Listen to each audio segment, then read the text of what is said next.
Everybody, welcome back to San Diego Market Movers. I'm your host, Jason Yoss. I'm here with Heather Wendlandt. Heather, how are you doing? I'm good, Jason. How are you? I'm doing amazing.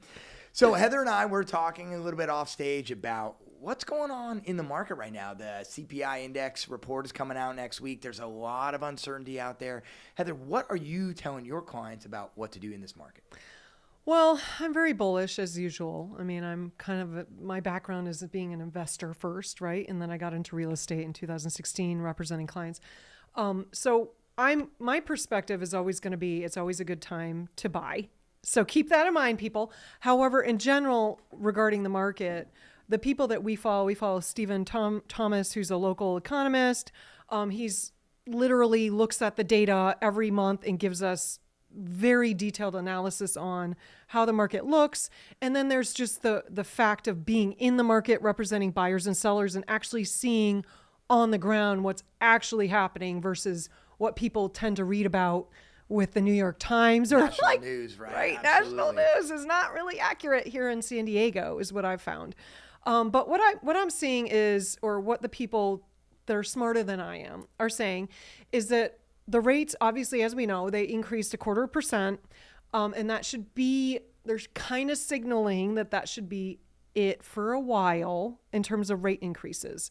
And the pricing has already been baked into the mortgage rate. So it's not like if you had a rate lock, it's going to go higher. It's already baked into it.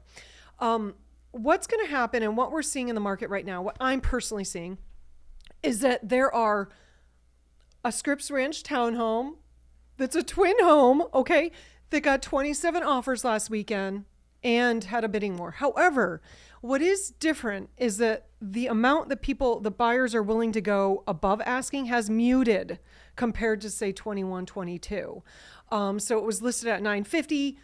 It's pending a little bit over $1 million, even with 27 offers.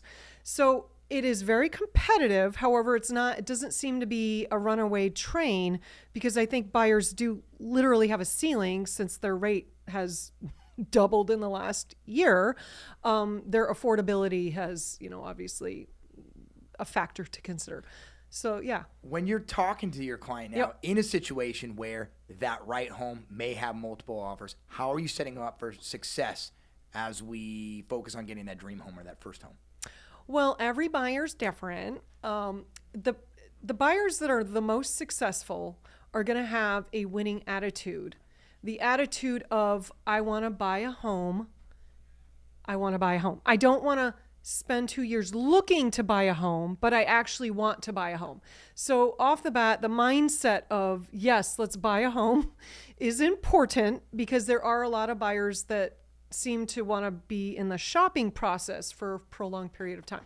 So if they're in the right mindset, great. Then, man, we can structure their offers so that they go in at an appealing purchase price. Of course, having knowledge about how many offers are on the table, where are they at, that agent to agent relationship, those conversations are very important. So I can advise my buyer, hey, they already have 2-3 offers, let's go in closer to asking than maybe you were thinking originally.